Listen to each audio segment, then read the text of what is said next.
Olá, sejam todos muito bem-vindos, sejam todas muito bem-vindas ao Literatura Falada. Em 1936, o Walter Benjamin publicou um ensaio muito famoso, O Narrador. O subtítulo desse ensaio, do crítico, ensaísta, filósofo alemão, era Considerações sobre a obra de Nikolai Leskov. Nesse texto, Walter Benjamin vai falar sobre o narrador e a narração. Ele vai destacar traços do narrador que ele julga que são anteriores ao próprio romance e à própria narrativa escrita, que é aquela habilidade de contar uma história, de envolver o seu interlocutor, geralmente um traço daqueles que contam histórias apoiados nos costumes e nas tradições folclóricas, culturais, enfim. E ele vai se valer da obra do Nikolai Leskov como um exemplo desse tipo de narrador. Pois é, o Leskov era um mestre das narrativas poderosas e curtas. Os seus textos são sempre curtos, e esse é o caso da Lady Macbeth do distrito de Mizensky, um texto que tem menos de 80 páginas e que é considerado aí a obra-prima do Leskov. Trata-se de um conto longo, uma novela que foi publicada pela primeira vez em 1865 na revista Época, que era editada então por Dostoiévski.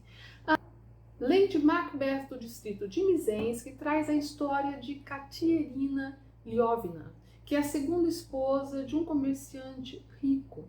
É uma mulher jovem e entediada, e ela se transforma ao longo da narrativa em uma assassina fria e calculista, e nesse aspecto ela vai se aproximar bastante da criação do Shakespeare. Se você não leu ou não se lembra do Macbeth de Shakespeare, o Macbeth ele tinha uma esposa, a Lady Macbeth, que não vai medir esforços para fazer com que o marido dela se torne rei da Escócia. Então ela vai ser a grande articuladora dos planos de eliminação dos adversários que podem colocar em risco os planos dela e do marido. No caso do Leskov, a Lady Macbeth dele, a Lady Macbeth russa, é uma mulher que vai colocar a mão na massa, né? Ela vai não apenas ter as ideias, como vai executá-las junto com o seu amante Sergei. Mas vamos lá, vamos ao contexto da história. A Katerina, como eu disse, era uma mulher casada com um homem viúvo, um homem mais velho, e ela morava numa casa grande, com criados e tudo mais, e com um sogro. E numa dessas situações, um certo dia, o marido está fora, ele era um comerciante, ele está fora a negócios, e a Katerina está lá na casa dela, bem entediada, sem ter o que fazer, sem ter com quem conversar, e ela acaba sendo atraída por um barulho, vai até lá, ver do que se trata e vê alguns funcionários lá da propriedade se divertindo em uma determinada situação.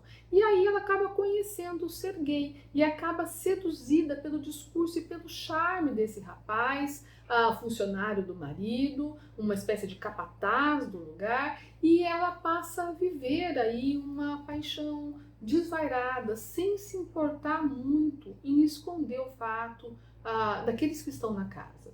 Então o primeiro que vai confrontá-la com o absurdo da situação é o sogro, e ele vai ser o primeiro a morrer, e assim vai se suceder com outros personagens que colocam sua ambição em risco.